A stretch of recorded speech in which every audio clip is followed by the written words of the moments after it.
Hello, everybody. Thank you for joining us for Adventures in Producing. My name is Wendy Mitchell. I'm a film journalist and festival consultant. And I started this series of chats with amazing independent producers. For now, they're all women, and most of them have been friends of mine. I haven't done one in a few months. And so I'm really thrilled to be introducing Natasha Dack, who is a London-based producer.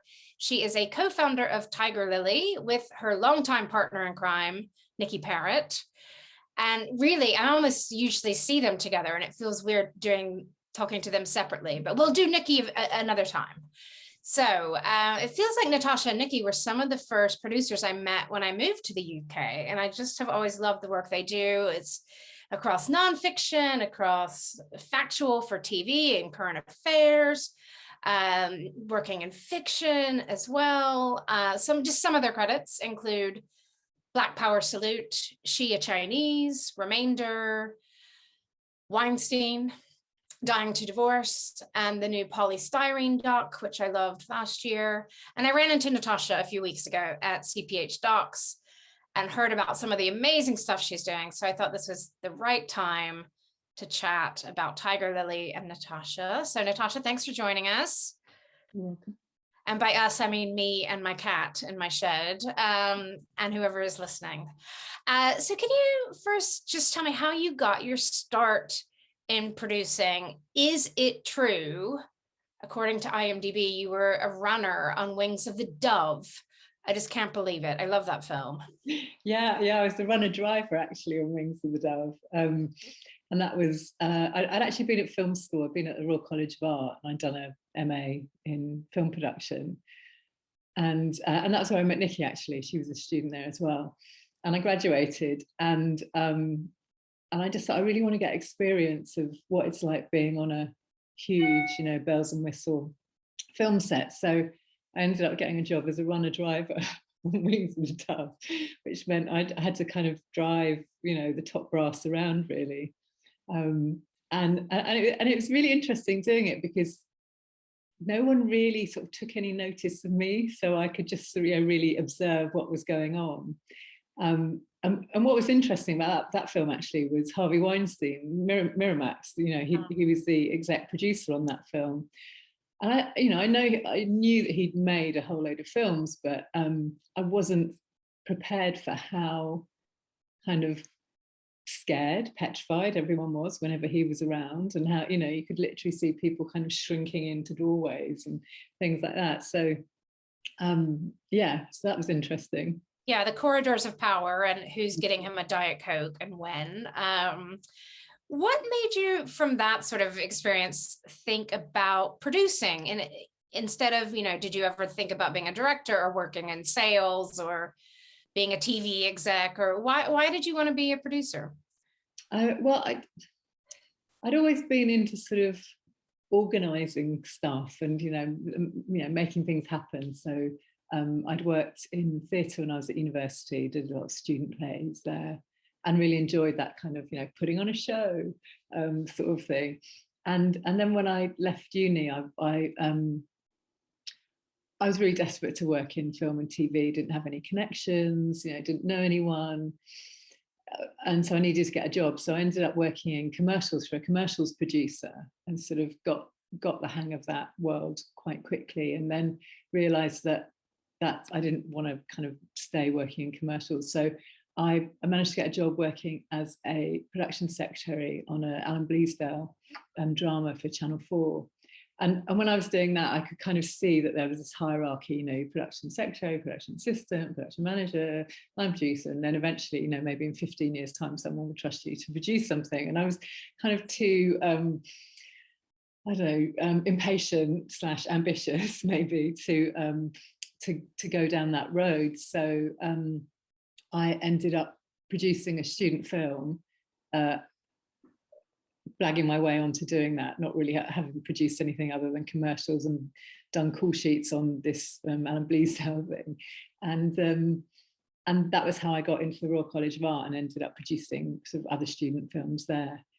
So yeah, it was something that I just always wanted to do. I was never really tempted by directing or anything else. I mean, it's sometimes thinking about, could I have been an agent? Could I have been a commissioning editor? But I think, producing's where I feel really comfortable, and I think it's what I'm good at. And also, it's kind of allowed me to, have the life that I've wanted to have. So I'm a mum, I've got other things going on in my life, and running a business, and sort of setting my own agenda really has been really, really good for that. And I think as an independent producer, you can be a talent spotter like you can if you're an agent. You can be somebody who's giving a filmmaker a chance like you're a commissioner. You get to do quite a lot of all that as well. I'm glad you were impatient. Another impatient, ambitious young woman was Nikki Parrott. Can you tell us how you met and were you sort of instantly drawn to each other to collaborate? Yeah, so I mentioned I'd kind of left working on that drama to the Channel 4 drama to go and to produce a student film, and it was actually a Royal College of Art student film, but I wasn't a student there yet. And Nikki was also doing the same thing, so she was producing a film, but she wasn't a student there. And literally no one would talk to us, no one would help us, no one would tell us how to use a photocopier or get an outside line on the phone in the office or anything like that. So we sort of bonded over no one else helping us. And then we actually both applied to get onto the course, and we both got on, went through the 2 years there. And then when we left, we set up a music video and production company. And we were also doing short films at the same time. So this was sort of, I fitted in my runner job on Wings of the Dove while I was, doing music videos as well, which it was really good fun doing that. And in a way, that's kind of like another film school, because, we'd go, oh, let's use a helicam, or let's use, this sort of post-production technique or whatever, just so we could try it out and learn ourselves. Any sort of famous music videos? I love music of that era. Well, yeah, we're talking late 90s, so we're talking girl bands, and Bewitched. We did their first 2 music videos. Wow. Okay. Anybody in the US won't know Bewitched. Go Google it. Yeah, C'est La Vie and Roller Coaster. C'est La Vie is one of them. Okay.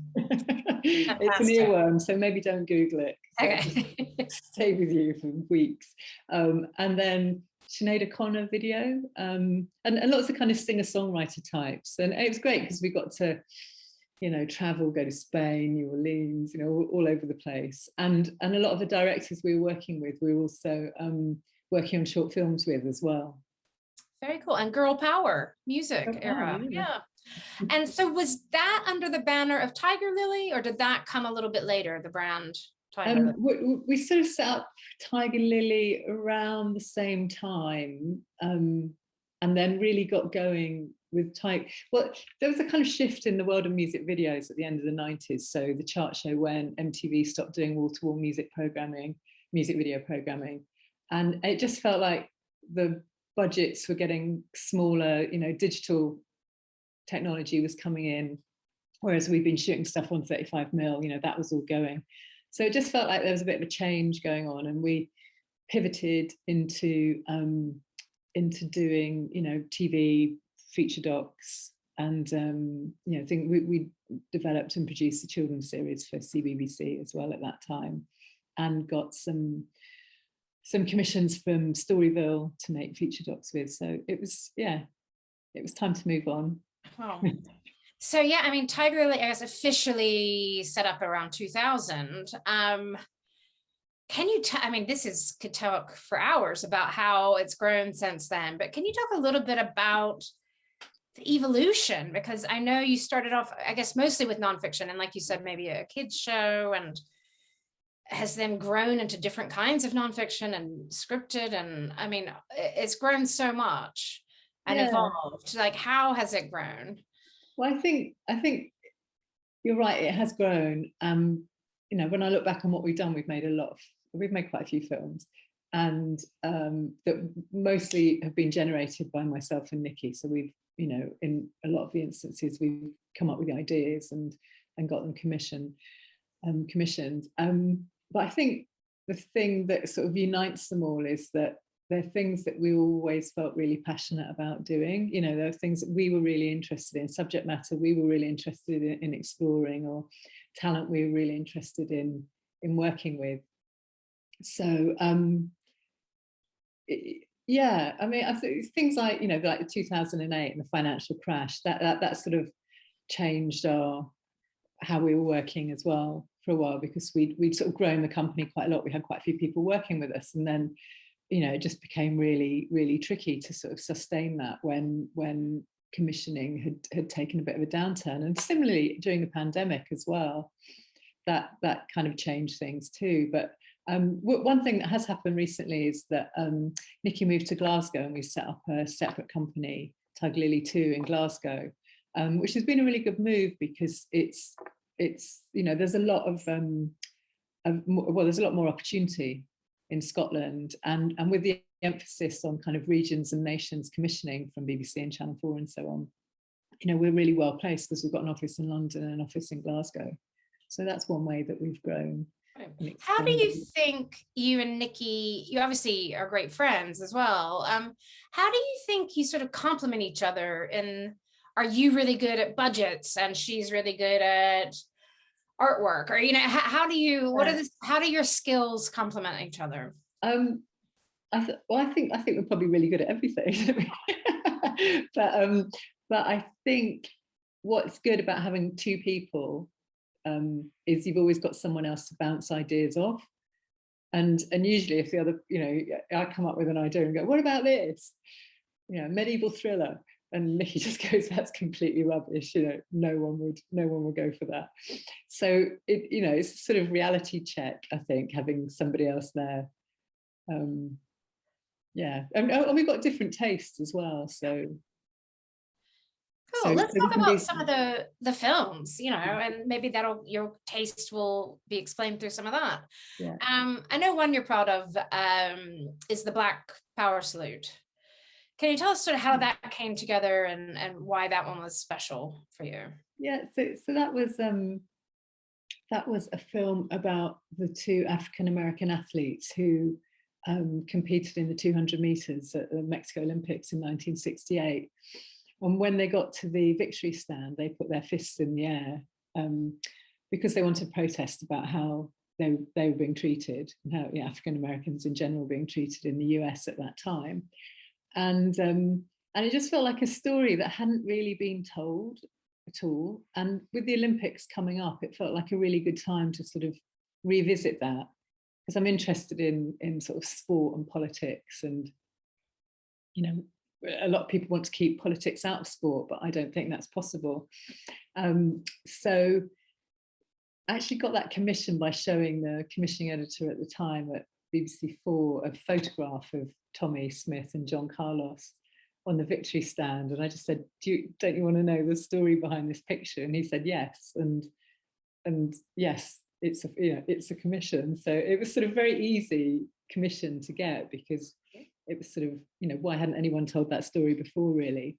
And then and I just had a really great crew on it. So the director was called Geoff Small, and the DP was Ian Watts, and we set off on this sort of completely bonkers tour of the States, traveling around meeting all these former Olympians, and it really was like trains and boats and planes, just us three in vans, and, you know, lugging all the equipment around. And I'm really proud of the film that came out of it. And just, you know, it's not every day you get to meet the person that set the kind of long jump world record or whatever. So yeah.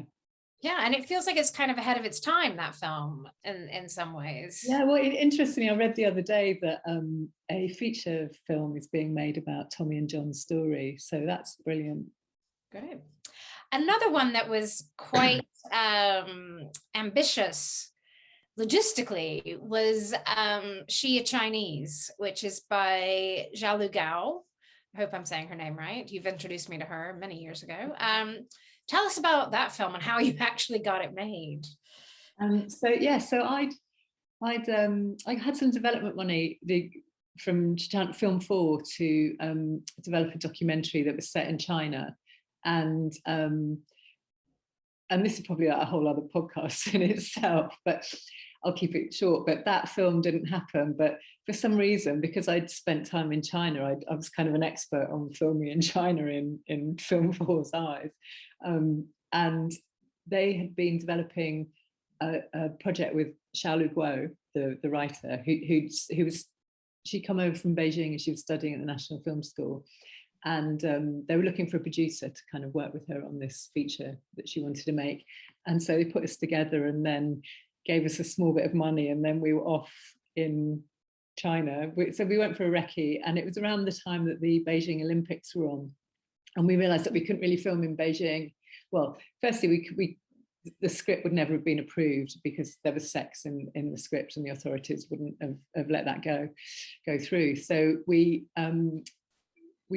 couldn't film in Beijing because of all the Olympic stuff. So we ended up in a place called Chongqing, which is right in the center of China.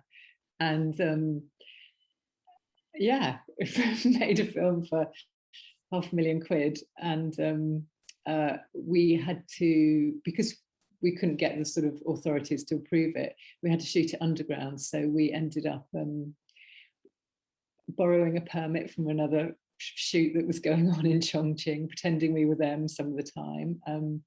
And, you know, we got shut down by the police, and anyone that was Western on the set had to kind of run away and hide. And yeah, just sort of crazy. You know, our production office was in a brothel in a hotel.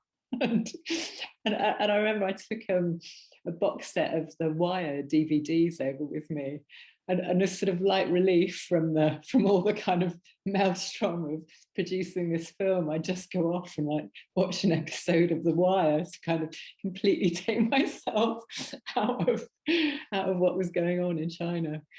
But yeah, so that film, it actually got into Locarno and won the Golden Leopard. We were all completely gobsmacked by that, but yeah. But it's amazing. And did you keep working with Xiaolu a bit? I saw her, I bumped into her the other day. It was really nice to see her. She's kind of, you know, she pursued her career as a novelist as well as a filmmaker. So she went on and made quite a few other films and worked with a German producer. And we'd actually post-produced Sheer Chinese in Germany because we'd accessed money from Hamburg Film Fund. And we worked with an editor called Andrew Bird. Okay. Another amazing project I remember you did was Remainder, which was the first feature from a visual artist named Omer Fast, if I've got his name right.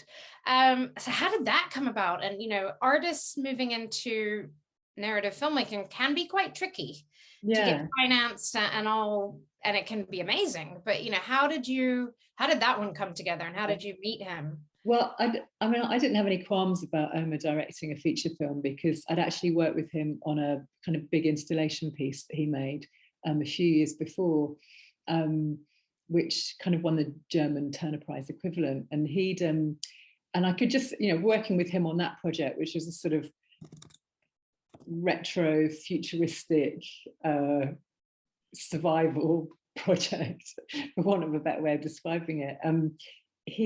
I could see he was really good on script, you know, working with actors, you know, he you know, putting a scene together and everything. So after we'd done that project, which was called Nostalgia, the art project, he came to me and said, oh, a friend of mine's an author and he's written a book and the option's coming up for renewal. Would you be interested in having a read of it? So he gave me a copy of Remainder and I read it and I just thought, that is so unfilmable. And then I had a chat with him about how he wanted to do it, and I really loved his take on it. And as an artist, he does a thing where when he makes films for galleries, they're like in a loop, so you can walk in at any point and, you know, kind of enjoy the whole film, and, you know, you don't need to start at the beginning and leave at the end. So he sort of took that approach to Remainder, although we never really achieved the aim of getting the film shown in a constant loop.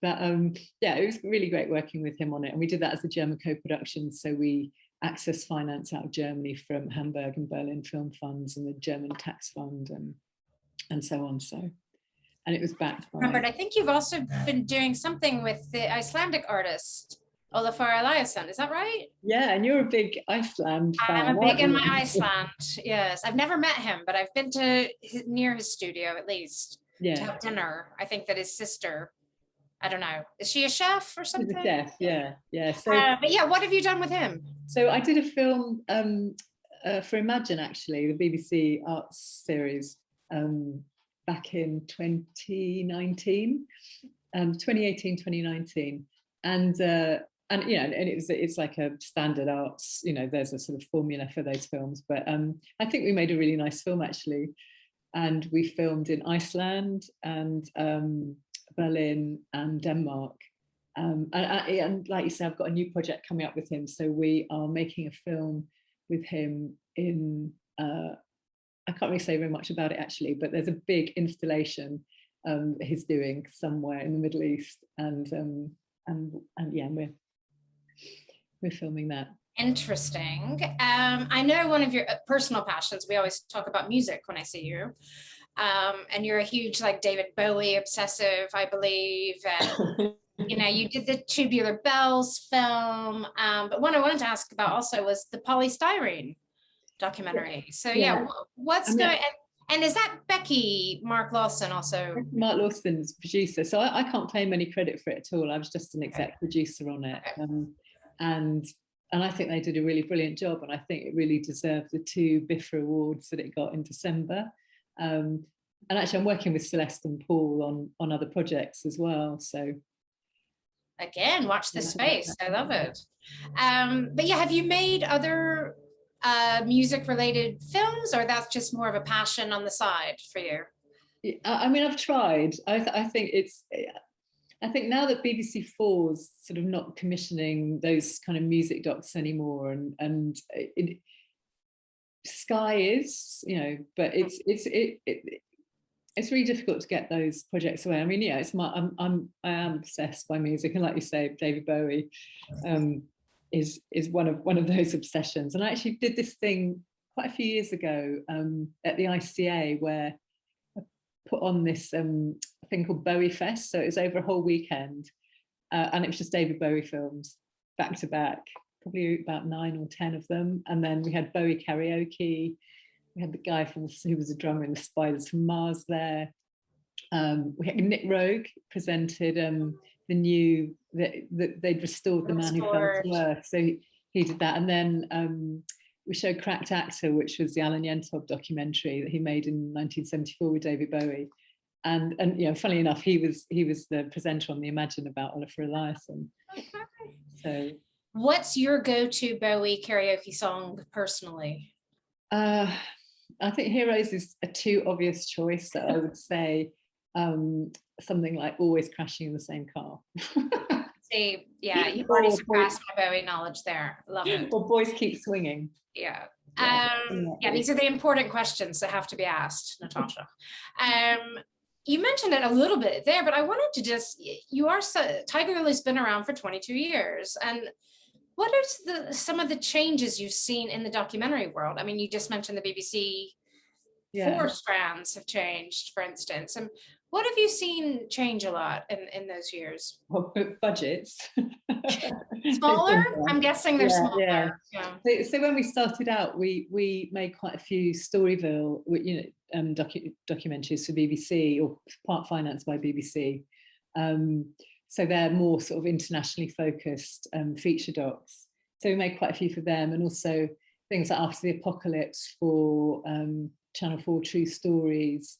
And you know, it's just you were sort of given a certain amount of freedom to, you know, make the film creatively, maybe a subject matter that wasn't completely mainstream and so on. And I think that's really changed. And I think streamers have probably had a part to play in that as well. And I think that it's really sort of celeb focused now. So you couldn't make a film about, say, the menopause unless you've got a famous, you know, 55-year-old woman fronting that film. It has to be, everything seems to need to be mediated through someone who's got, you know, 500,000 followers on Instagram. Yeah, at least. Have you done any work directly for like a commission for a streamer yet, or is that something you're open to if it's the right thing? Yeah, definitely open to it. I mean, Loves and the Despot was a feature doc that I produced in, I think it's 2015, 2016. It premiered at Sundance, and then Magnolia acquired it, and then Netflix acquired it. I think it's still on Netflix now. And that was about when Kim Jong-il, the North Korean leader, kidnapped a South Korean film director, and this film director. It's such an amazing film, that film. I love that one. I'm glad you brought it up. Yeah, it kind of beggars belief, doesn't it, that story, that he wanted to improve the North Korean film industry, so he kidnapped people who could do that for him, and then they escaped. I hope, yeah, people, if you haven't seen it, go look it up on Netflix or wherever you can find it legally in your territory. Yeah, what's coming up now at Tigerlily? I mean, what's your split with fiction and nonfiction? Or, can you tell us some things happening? Don't reveal too much, okay, nothing off the record, but yeah, what's coming up? We've got quite a few feature docs in the edit actually now, so they should all be coming out later this year or next year. And I've just been shooting a film in Haiti, so I was there in February, and that was something that we were meant to shoot last year, but because of COVID we couldn't go and do it. I'm really excited about that. It looks amazing. Looks really amazing actually, and it sort of tells the history of Haiti, but uses a present day carnival where people dress up as characters from Haiti's past to tell that story. And then I'm working on another project, which is, at the moment it's called Blue Bag Life, because that's the name of the Instagram account that it's kind of associated with. But that's a film about a mother-daughter relationship and heroin addiction. And we're doing that in a sort of different way from the way that we make other films, in that we've set up a sort of collective to work on that. So it's myself, Lisa, who is the person who is in the film and the film's about. She's co-directing it with a woman called Rebecca, and then there's a woman called Josie writing it, and Alex is the editor. So we set it up as a collective, so there's complete transparency on budgets. All decisions are made, sort of group decisions, and it's a very sort of like nurturing, caring environment. And people have time off because they need to care for other people or get kids or whatever, and it's working really well actually. I mean, I wouldn't do it on every single thing, but I think it was really the right thing to do on this project because Lisa was, is part of it. That's really great. I love, that model. Like you said, I don't think it can work on every project, but when it can, I think that's, just a wonderful way to feed back and be a community on a film, because it takes a village to make a film, and you may as well, do it as a village sometimes. Yeah, absolutely. And what about fiction side? What's happening there? Well, one of the projects that a script we're developing at the moment is actually based on a feature doc that I exec'd a few years ago called A Deal with the Universe, which was about a trans man called Jason who has a baby. And Jason is now writing the fictionalized version of his story. So is that Jason Barker? Am I getting that right? Jason Barker, yeah. Cool. Yeah, so really excited about that. And then we've got a project called Sound Girl, which is set in Brixton in 1977, and it's about a young woman who gets involved in the sound system. So there's a lot of reggae in it, which is brilliant. And then we've got another project, which is a road movie set in Trinidad. And Nikki's got a whole load of drama and fiction features as well that I'm sure she'll tell you about. Cool. And with Nikki, like, is Tigerlily 2 up in Glasgow? Or is it like you're doing one focus and she's doing another, or you just kind of mixing your slates and you're still, how is it working with you two not living in the same city? Well, I think lockdown showed us that you didn't need to live in the same city to run a company together. So we've sort of carried on the way we were. I mean, Nikki's probably got more of a focus on TV than I have. Cool. You've mentioned some very international projects already, Haiti, China, other parts of the Caribbean. I mean, why is that just a personal interest of yours to tell international stories? Because I've always thought Tigerlily was very open to working internationally and not like a small-minded British company. Yeah. I mean, yeah, we made a film in Jamaica a few years ago about teenage girl athletes, and a film in Mali about a kind of world famous photographer called Malik Sidibe, and various other Nikki made Only When I Dance in Brazil, and Transit was shot in Mexico and Russia and Kenya. So yeah, I think it's about finding that kind of specific story that's also universal as well. And you're a mom, you brought it up. I would ask the same of a man, I have to say. You're a mom, Nikki's a mom. How do you juggle the, being away in Haiti or Jamaica with parenthood? Well, my son's quite old now, so he's like about to turn 18, so that's not even going to be old news. It's not even going to be a consideration anymore. But it has been really tricky in the past, for sure. And I think the more people talk about it, the sort of, I think all those things need to be talked about a lot more. How difficult it is sorting out childcare, or being ill as well, because I was ill a few years ago, and I found that a lot of people didn't really want to talk about that as well. So my thing now is just to talk about all of that stuff.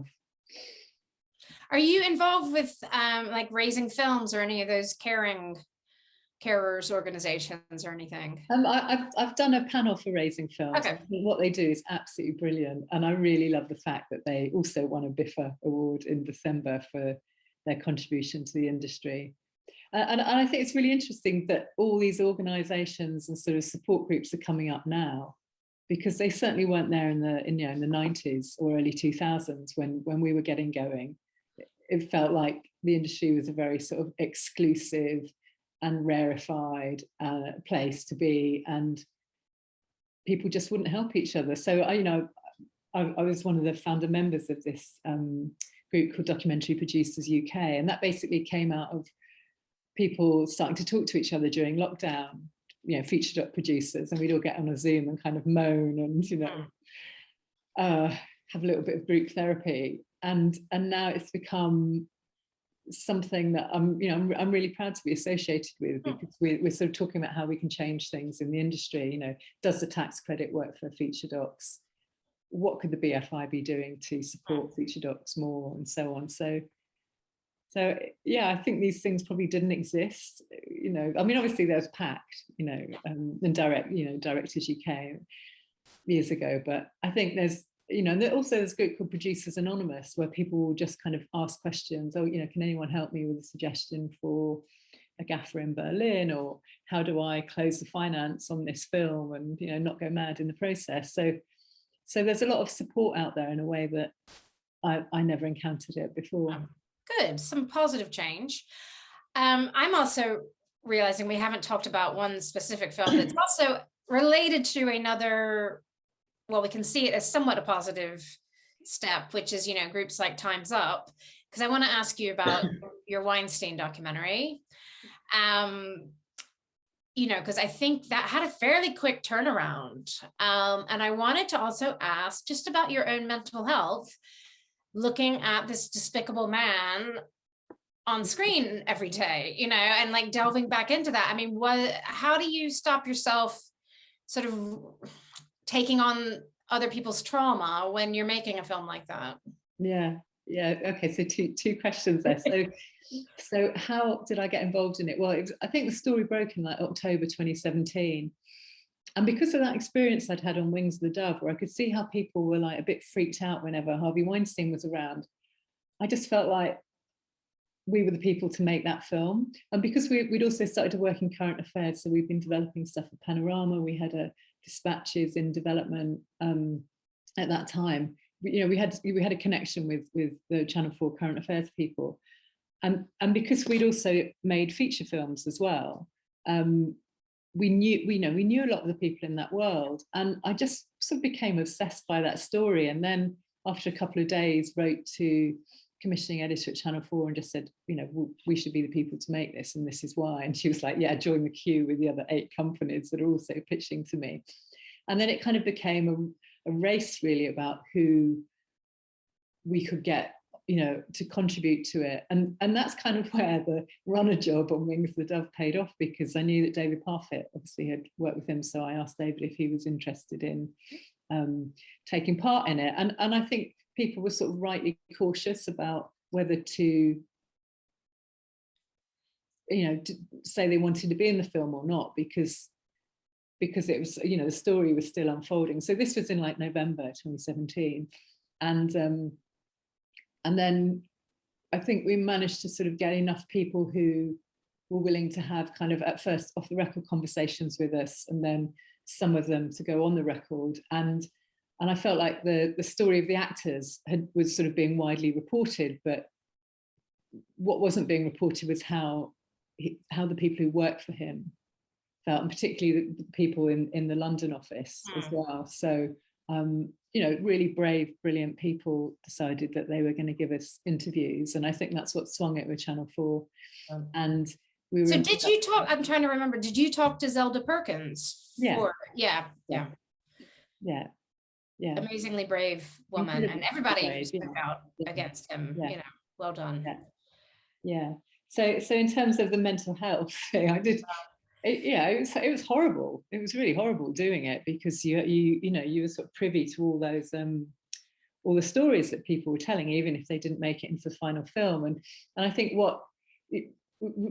because we didn't want any comeback at all from him, from his legal team, we had to corroborate everything. Like, you know, usually you corroborate things twice, but we were corroborating things 3 times in some cases, just so it was really watertight.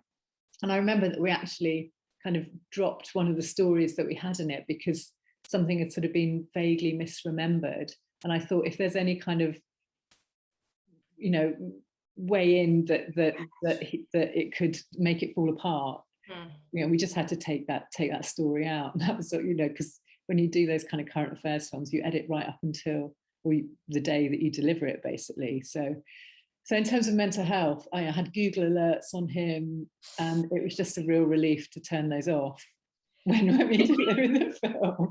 And also dealing with his legal team as well, the kind of libel lawyers, that was a pretty intense and unpleasant experience. But I felt like the guys at Channel 4 really had my back. So I didn't, and also I knew, because of all the corroboration, that we were going to be fine. You were fine. Yeah. Well, no, thank you for being the one that had to sit through those Google alerts, because it's an important story to tell. I wanted to end on a lighter note that I always ask people about, is like, when you're actually on a shoot or a set, do you have any pet peeves of what people should not do on a set?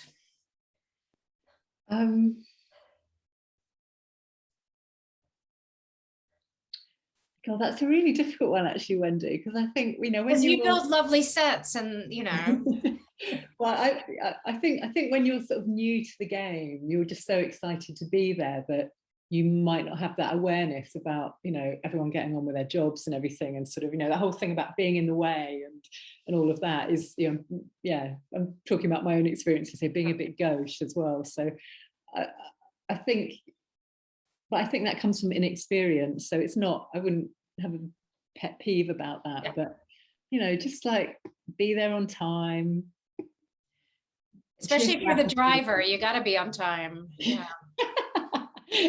Exactly. Yeah. But yeah, I know. I think if you've done your job properly as a producer, like, you know, you've got your great crew there, you've got your great cast, all the issues have been ironed out in pre-production, then you shouldn't have a peeve on set, really. But, you know, that's kind of wishful thinking, really, isn't it?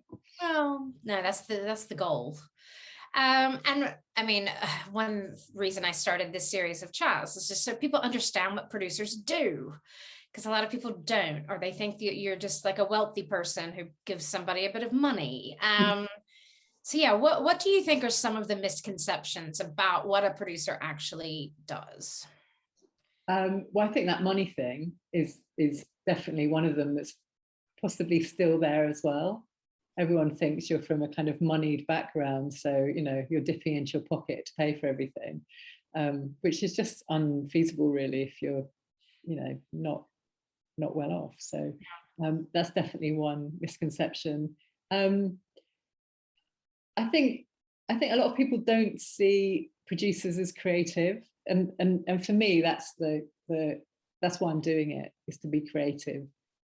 That actually is a pet peeve for me. People not seeing producers' job as creative. You know, I'm not there to do the kind of production management stuff that someone gets really well paid to do that.